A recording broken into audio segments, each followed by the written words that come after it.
in this conversation, in this podcast episode, we're going to talk about something that so many experts are missing. They don't see it. They don't talk about it. And it's an underlying biochemical imbalance that you have in common with your autistic child if you're an autism mom.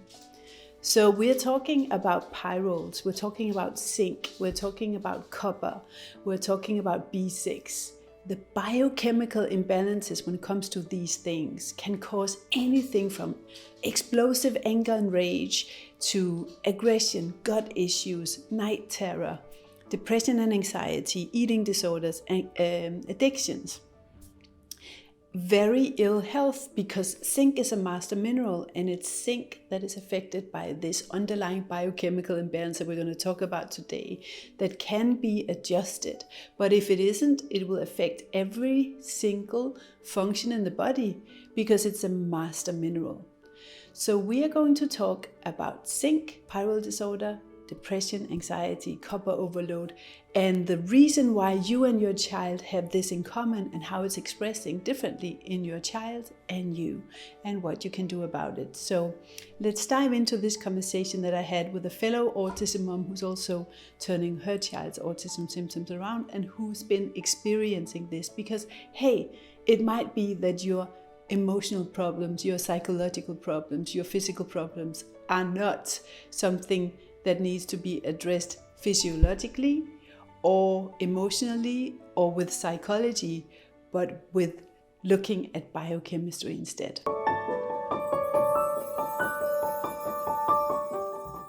This is a new series that we want to make where I have conversations with autism moms that are more in the veteran stage of the recovery process, the turnaround process. So this is Hilde from Norway. She is turning her son Edward around, and we're going to talk about zinc, pyrroles, stress, because many of the things that you are dealing with when you feel anxious and depressed and completely overwhelmed and stressed, and you feel like you cannot deal with this, might be because of underlying biochemical issues that you and your child both are dealing with. So we want to help you with that, because it was a big key in our own recovery process to balance out zinc and copper and to get those pyrroles under control. We're talking about this as moms, not as physicians, not as experts, biomedical experts at all, but what does it feel like for a mom when everything's just tantrums and screaming and anxiety? And even when you start the recovery process, why do you get stuck sometimes? And zinc, pyrroles, copper levels and stress is a massive key. So maybe we should start with it was a key for you, right? Yeah. In your journey for Yes. yourself and your son. Yeah, and it was because both me and my son had low zinc levels, and we both had high copper levels. And when you take zinc and copper and look at them together, when the zinc goes up, the copper goes down. And another thing you want to look at when you look at zinc and copper is the free copper. And the free copper is the one that you can see with if your child is hyper or is have this oxidative stress, and it's like the brain on fire. Everything is running fast. Yeah. So, and that can actually lead to suicidal tendencies. We both had a phase of not wanting, we just wanted to die. And we also want to talk about this because many moms feel like that. We're going to have a separate episode for that. But you might be feeling suicidal and anxious and panicky because of biomedical underlying issues. So let's look at some of the symptoms. So some of the symptoms of copper overload, which you don't want too much copper, and I know there are all kinds of protocols out there minimizing the issue with this, but the biggest biomedical clinics with most significant results in this field, they completely say that it's insane to say that we should give copper and that copper toxicity is not an issue, because we see it every day, they say. And we have seen it in our own lives and in the community of thousands of moms. So what are the symptoms of copper overload in your body? It's fatigue, blood sugar issues, digestive problems, so issues in the gut. It can be anxiety, agitation, anger, aggression, panic attacks are some of the symptoms. Fear, depression, anger, I said that already, and light sensitivity, and issues with your period. It can be a lot of blood, and it can also be painful menstruation. And it's also linked to, this is something that Dr. Lorentzen has been talking about, an increased risk for cancer, so uterus or cervical cancer. And I had that happen to me because I had a copper uterine device, the one for prevention that you have inserted into the uterus. And within 6 months, I had developed abnormal cells. And my gynecologist, he said, if you'd come back if you've come here 4 months later, it would have been too late. It would have been serious cancer. So he took it away. And that's when we have copper sensitivity, you got to know it's everywhere. It's in these devices. It's in the pill for pregnancy prevention. It's in our water system. It's in fruits and vegetables. And we're going to help you with that to talk about where it is in. But so that was something about the copper. Do you want to talk a little bit about zinc? What are the signs that you're low in zinc?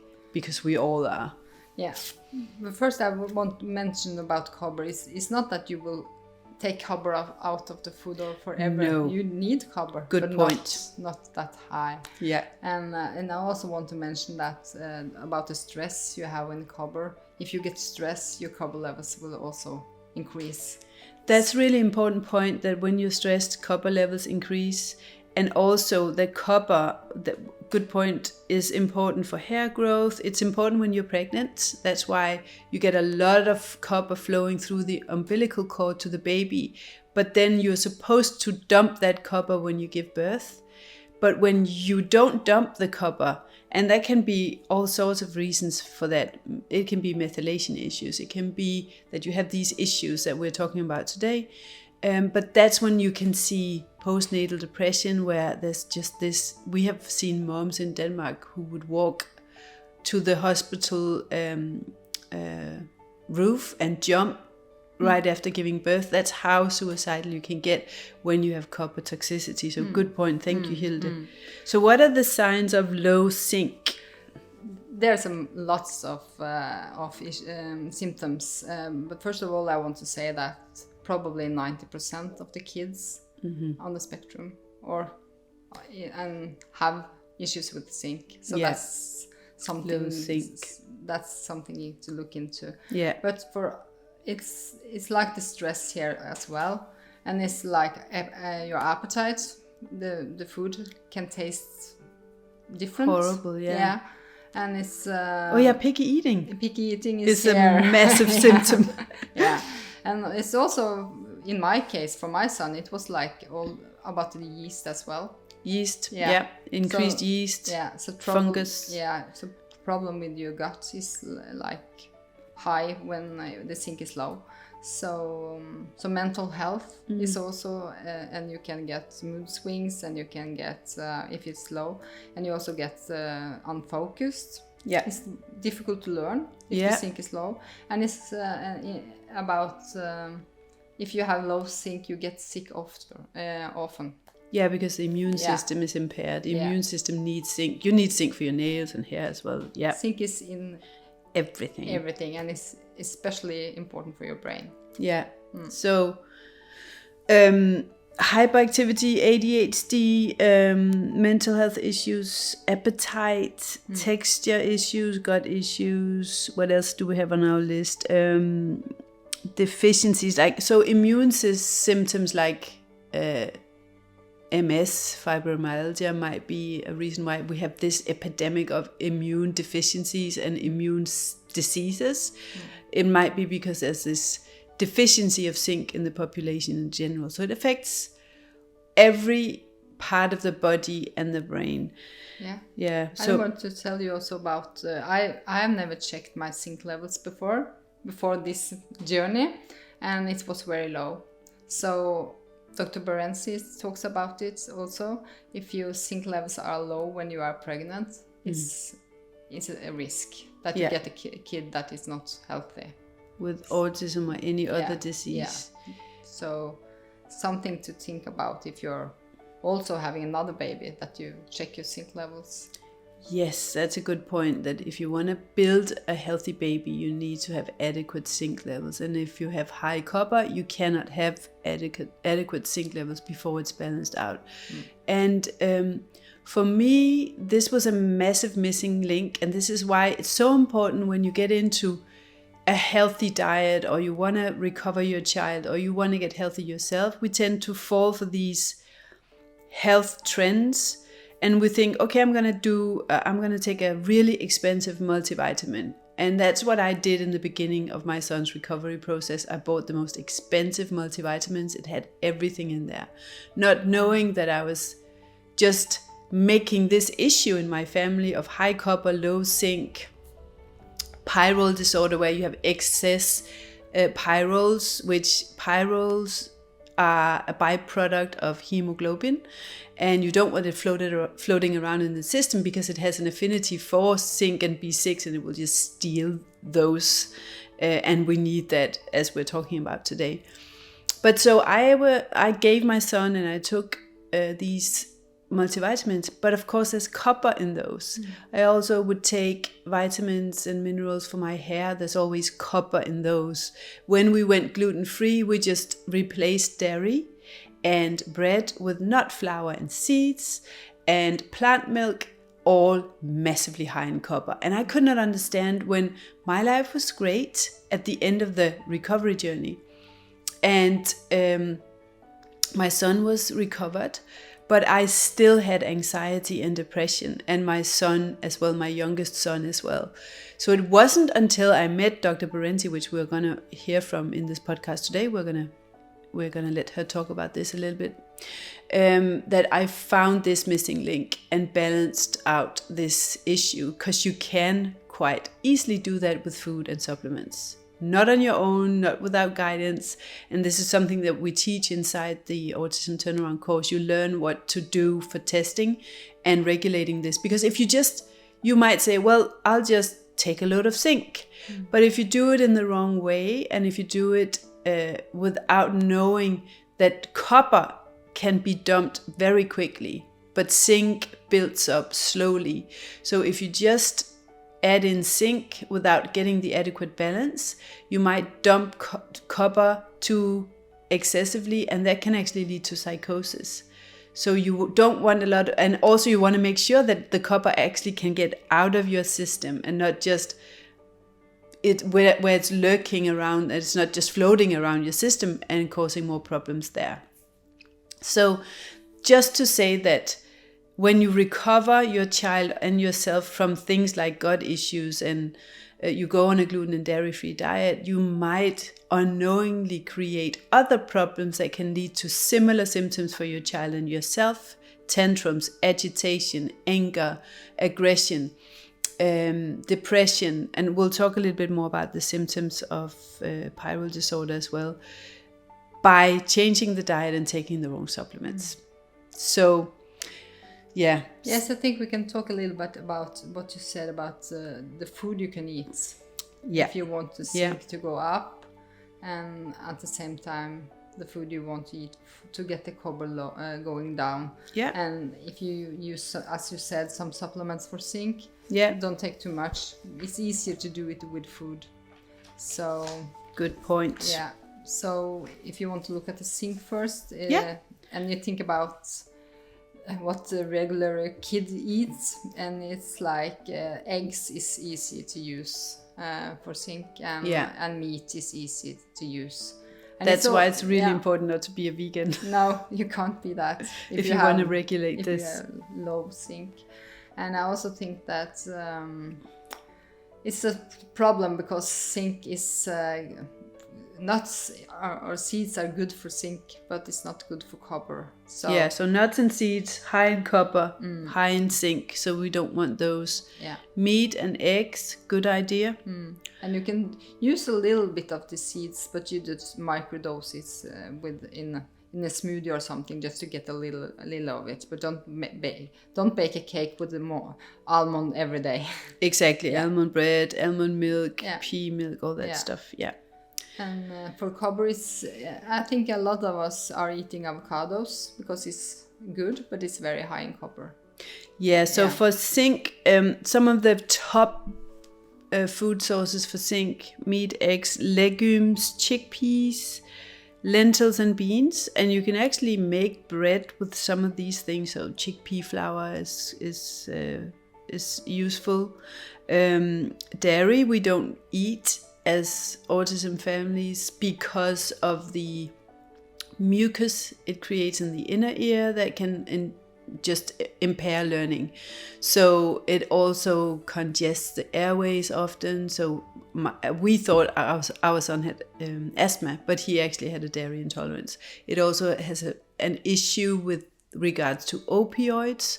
So the body can't really, so when you have a leaky gut and you have undigested protein change leaking into the system, the body reads it as it's very similar to opioids.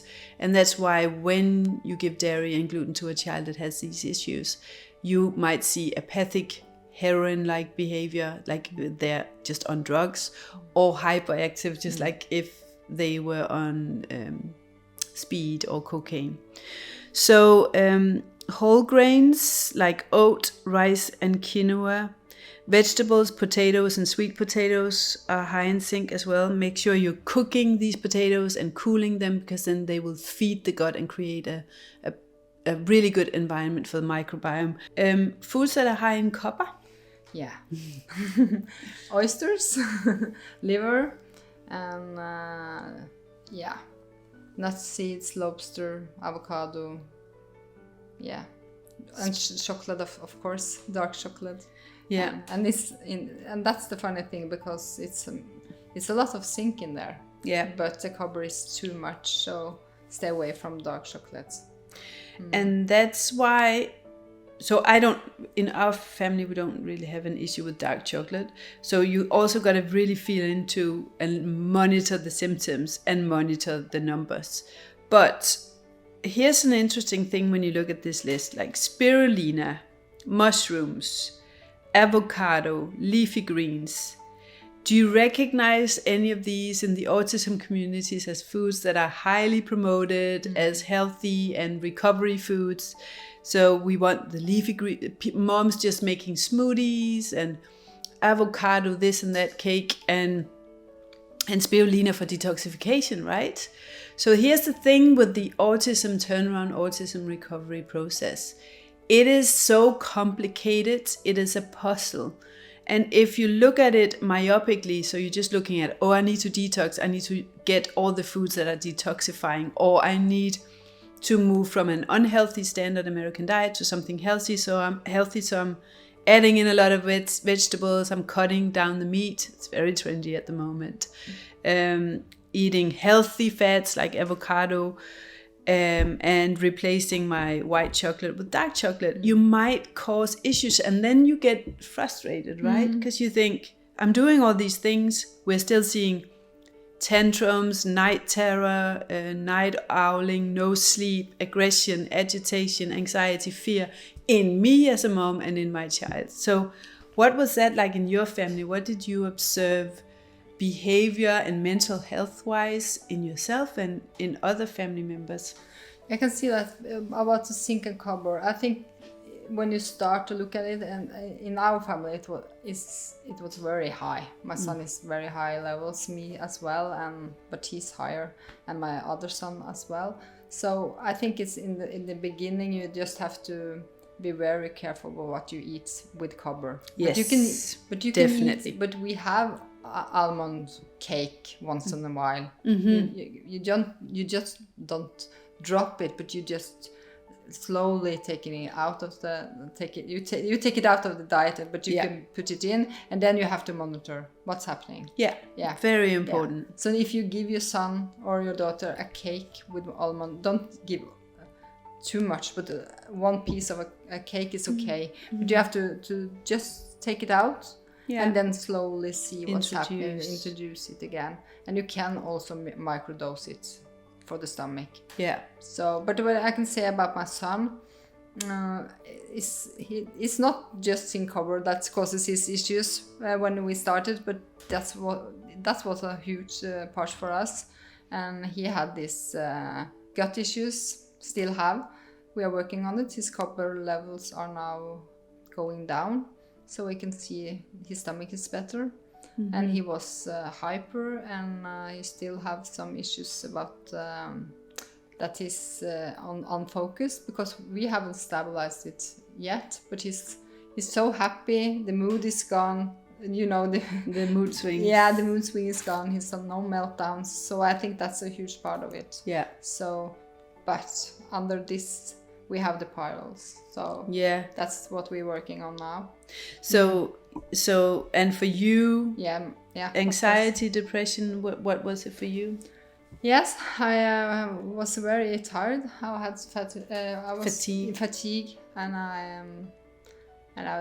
as you said in the start, I was depressed. I wanted to leave for my son, but I was really tired. Yeah. So heavy. It's that heavy feeling.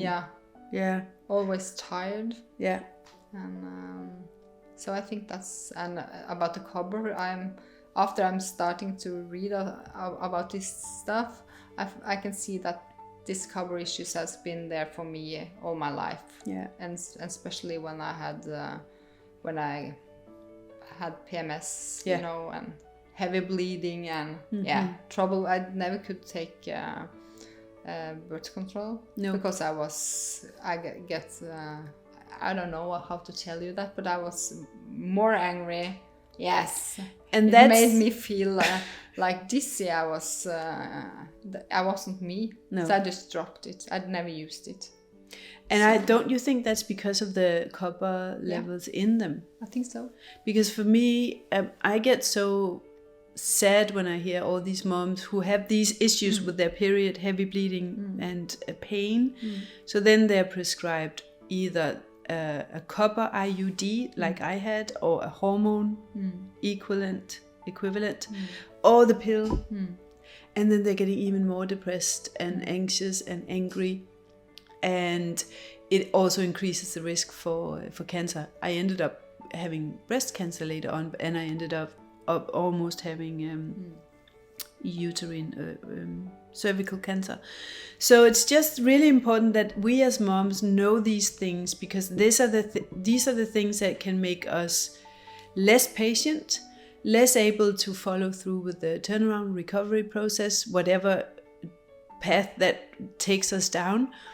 Less meanable, less loving, less patient with our children, more bitchy as partners, and hating our lives more. So I just want to say that it's not a given that even though you're an autism mom and you have a lot on your hands, you have a lot of jobs to do, you don't necessarily need to be, or logically will be, depressed or anxious. That might simply be a biomedical thing. I'm not minimizing the trouble that you're going through, but what if you could just go through the hardship of turning symptoms around by regulating the lifestyle and diet, without the panic attacks, without the anxiety, without that heaviness and the depression? What kind of relationship would you have? What kind of a mom would you be? What kind of a life would you have if you could take that out of the mix?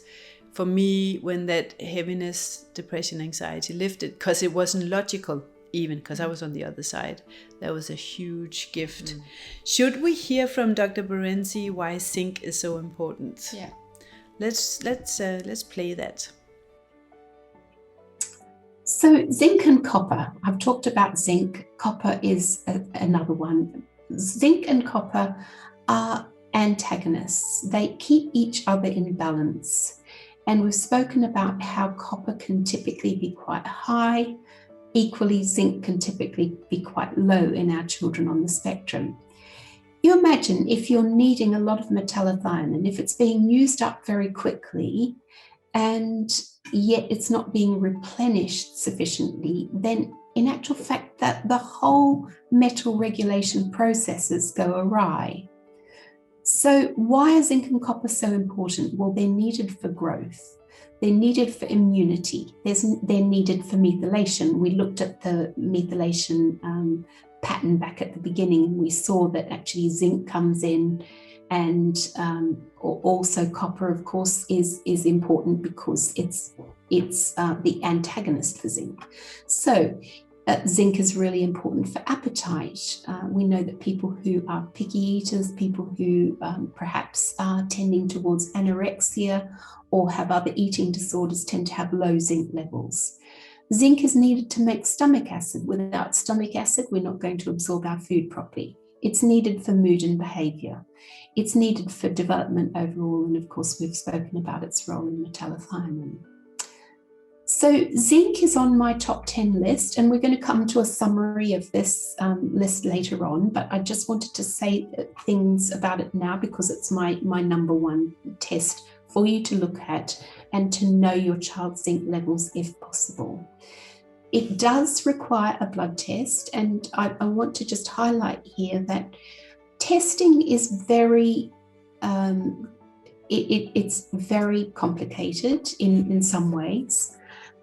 There are many ways of testing different elements and different nutrients in the body, but many of them won't be particularly helpful because they will change from minute to minute or from day to day without giving us a good understanding of the background levels.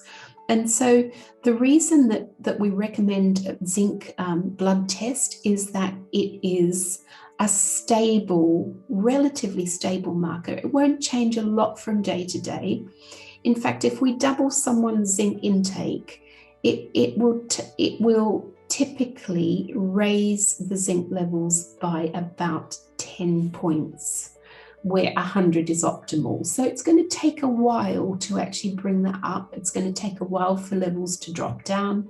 And that's why it's a relatively good, stable marker. For most of these tests, I'll just highlight this, and I'll probably highlight it more than once. When you look at a normal range from a laboratory, the normal range is not the same as the optimal range. And so that's simply because a normal range will be taken from across the population of people that they have tested. It will include people who are sick, people who are a bit sick, people who are okay, people who've got relatively high levels, and it doesn't necessarily correlate with good health. So optimal range will generally be a bit higher than the normal range.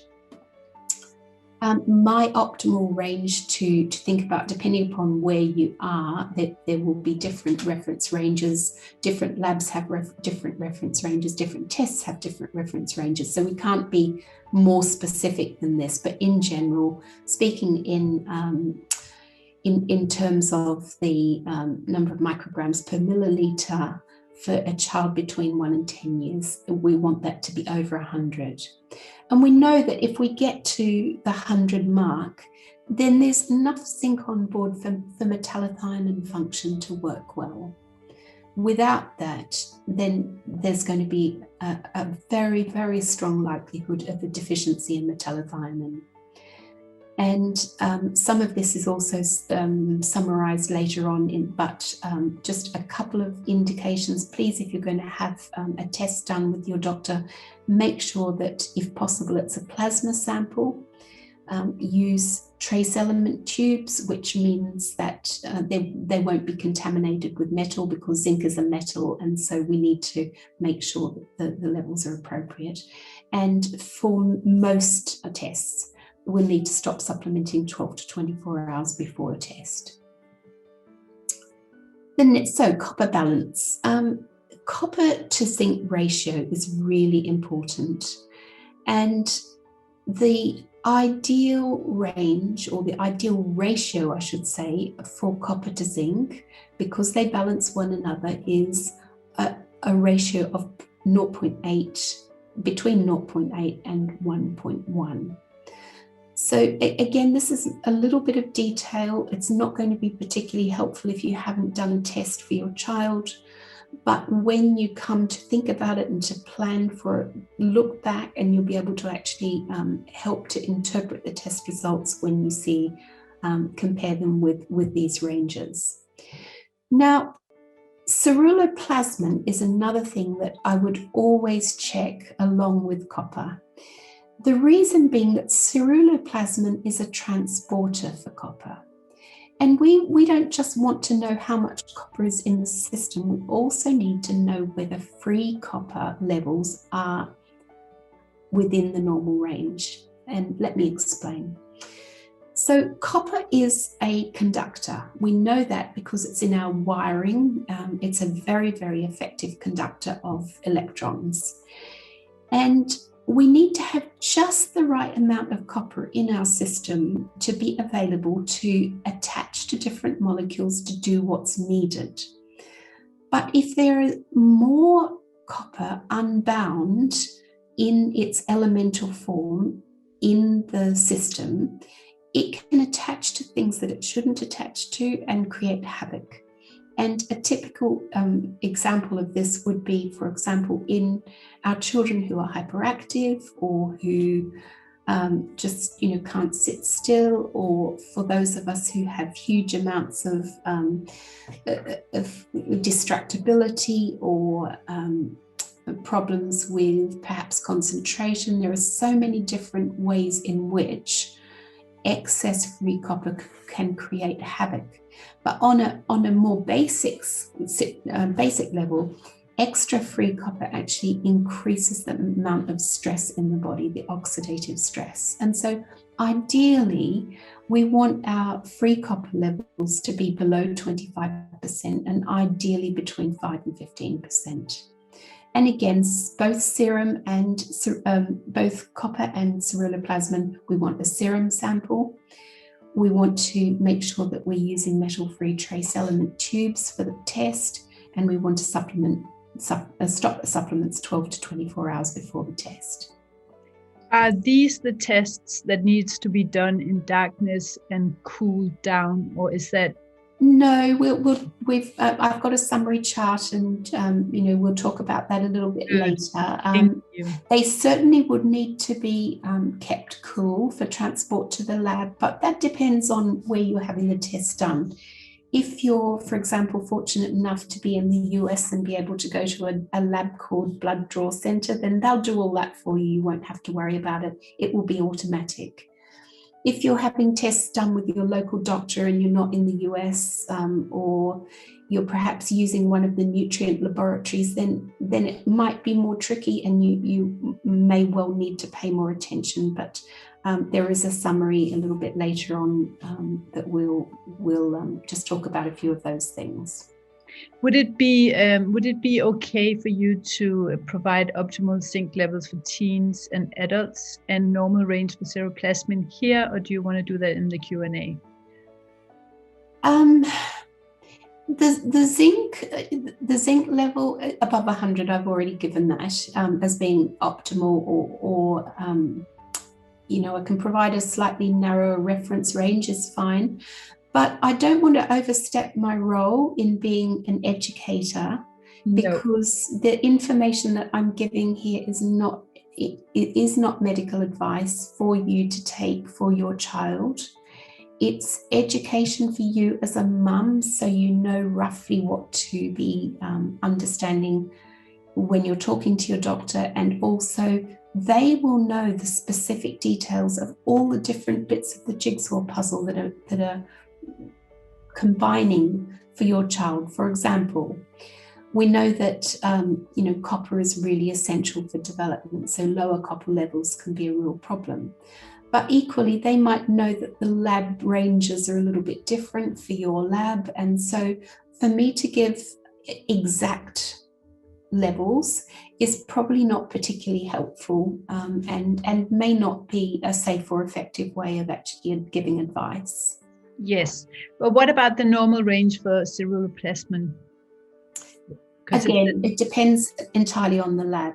Okay. So Great. check your lab's normal range, and that's the best advice I can give. Thank you. Otherwise, if you take a reference range that I give, it might not be appropriate for your lab. I hope you enjoyed that, Dr. Berenzi, the one that personally helped us. And she's also teaching inside the Autism Turnaround membership course to teach you how to help your child and regulate these things, and what tests to take, and how to do this with the supplements. It's not easy. It's not just a question of, oh, I'm lacking something, so I'm just going to add that in. It's a procedure of knowing what to add in when, and when to remove these supplements. But when you actually did something to figure out whether this was an issue, because as a real autism mom warrior, she started researching about zinc, and she wanted to know. And she wanted to know before sending off expensive tests to the US. Because getting this tested is not a question of a hair mineral test or something simple. It's got to be done. Everything we talk about today is got to be done in a specific setting, under specific light conditions and temperature conditions when you're testing and when you're transporting. So the risk of damaging a test is high. The risk of damaging the test when you're testing is high. So you really got to know who you're working with. So what did you do? Well, first of all, we tested our son, and I was going on your course, and I was really feeling that my life was getting better, but I had the feeling something's not as it should be. So I started to think about that my son and maybe I have some of the things he has. So I just went to our regular doctor, and they don't do the test the way you should take it with zinc and copper. But I took the test, just an ordinary blood work, and I saw that my zinc was low and my copper was high. And then I thought, maybe I will take the test so I can check it. Yeah. And I did, and then you get some, and you take zinc and copper in a special way, and you take ceruloplasmin, and you also take checking for, and you also can check for histamine, and then you can find the ratio that Dr. Berenzi can maybe say how it should be. But then you find out if you have high free copper, and you can see that you have to work with the zinc and copper. So we'll just repeat that. So what Hilde did was she did go and get the real test done. And then she has like this algorithm where she puts in zinc, copper levels, histamine, and ceruloplasmin. And that will give an indication of the ratio between the two.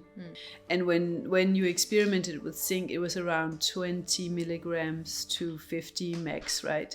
Because we don't know, you might be the one case that are lacking copper, and if you lack copper and you add in zinc to the mix without knowing, you are causing huge issues, and you might be losing your hair or losing your mind because of that instead. So don't experiment without knowing. Another thing that almost all of the families are dealing with, specifically if you have genes in your family that are, and most people in the US have Irish or English or Scandinavian genes, and all of these gene pools, interestingly, have a tendency for Pyrrole disorder, which just means that the pyrroles are in excess and they bind to zinc and B6, and that causes all sorts of problems. Some of the problems that are most common is extreme anger outfits, extreme anger fits, mood swings, addiction, being awake at night, rage, anxiety, nausea, specifically in the morning. I did say aggression, didn't I? So, and even bipolar disease is linked to Pyrrole disorder. And I feel sad about that because so many children struggle with it and so many moms struggle with it, and it's something that affects your stress levels, and it's an evil cycle. Maybe you want to talk a little bit about that, Hilde. Yes. First of all, I have to say that my son had very low zinc, and we now have got the zinc up. It's high now, and then the Pyrroles were coming. They were hidden under the low zinc. Can you explain how does that happen? Because actually sometimes people go and get tested and it shows no elevation when it comes to Pyrroles, but that can be hidden because why? Yes, because the zinc is low, so then the Pyrroles are hidden. And we took the test, and he had no problems with Pyrroles. And 1 year later, when the zinc was going up, and it's normal now, he's really severe Pyrroles. So it's like they're lurking in the background, and then when the zinc level get high, you can see them in the bloodstream. Yeah. Okay. So that's something to be aware of. Because you know that it's similar when you have high copper, you are stressed, oxidative stress, and that's the same with Pyrroles. So my zinc levels are great and the copper is going down, the free copper is going down. Why is my son still? Why is it like this? Tantruming. No, not tantrum, but he can be high and you can have mood swings. Yeah. But yes, you know, tantrums and everything. So maybe it's time to check the Pyrroles again. Yeah. So and that's just a urine test. Urine. Yeah. It's not that. But it is blood work. It's no blood work, but it's got to be done in the dark. It's got to be cold. The urine test cannot be exposed to light at all. So it's got to be wrapped in something. Big deal. Yeah. And what is it with this? So that can be regulated with B6, and you need zinc for that as well.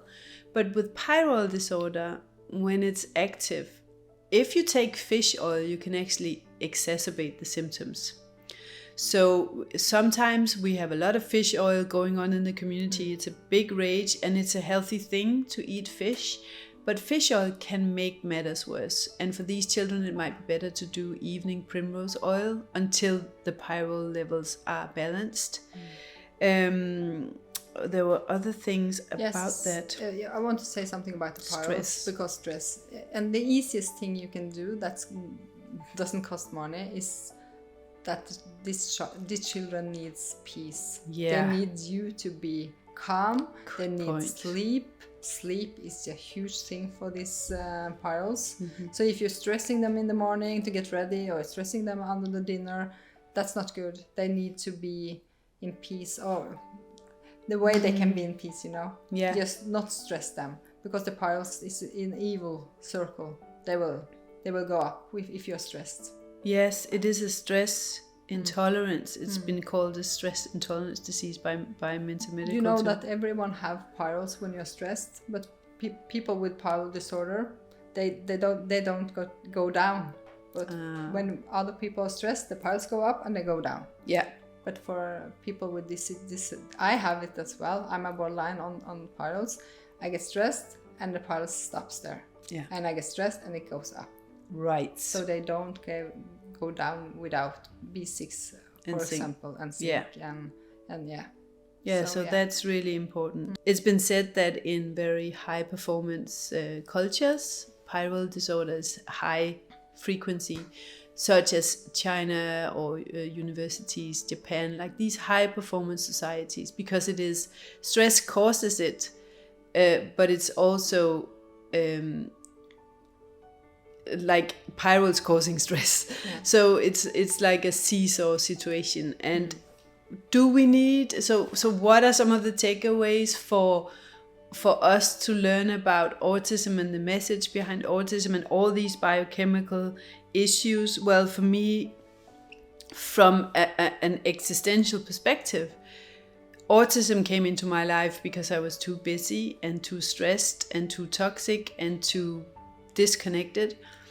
And so even on a biochemical level, autism is here to teach you to slow down and notice what's going on in your body and not just go with the flow and do what every other autism mom or autism practitioner or biomedical practitioner tells you to do. Don't just take supplements, go gluten-free or eat all the superfoods that they are eating and the multivitamins and the fish oil, because that makes matters worse. So for me, two messages for me in this was, there's no protocols that will ever work for autism, because all of our children are so unique, and even regulating pyrroles and stress and zinc and copper levels is unique to me and my child, my two boys.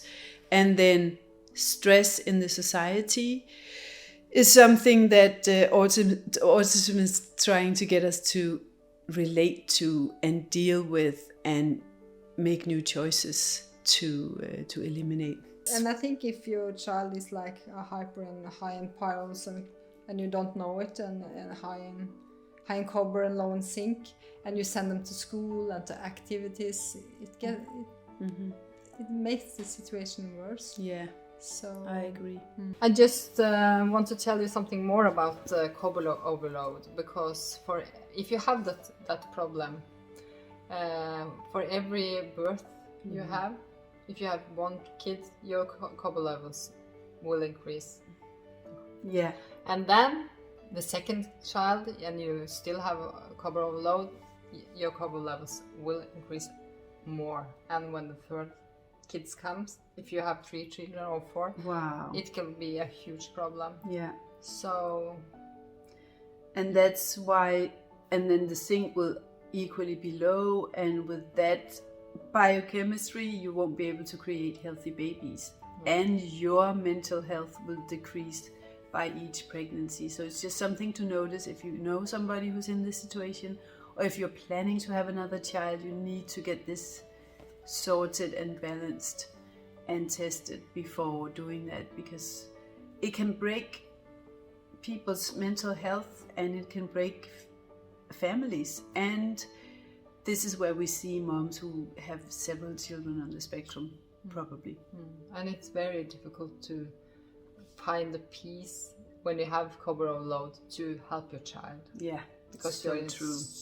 In constant stress. Yeah. So that was just an extra little tip that we thought of that we needed to bring to you. Well, thank you so much, Hilde. We'll be linking to these lists and tips so that you can just download those and get going with replacing the high copper foods and getting some zinc in via the food, because that's something you can do safely already now today if you want to. I really hope you enjoyed this episode, and if you want to learn more about this, you want to listen to more podcasts with other experts about this and fix this issue, go to barefootautismwarriors.com/podcasts with an S /141 for episode 141. That's where I will be linking to more information about this, lists, foods that you need to avoid when you have these issues, high copper foods, high zinc foods that you need to eat more of, and more information about how you can get started in turning symptoms around for your child and for yourself as well. So go to barefootautismwarriors.com/podcasts with an S 141.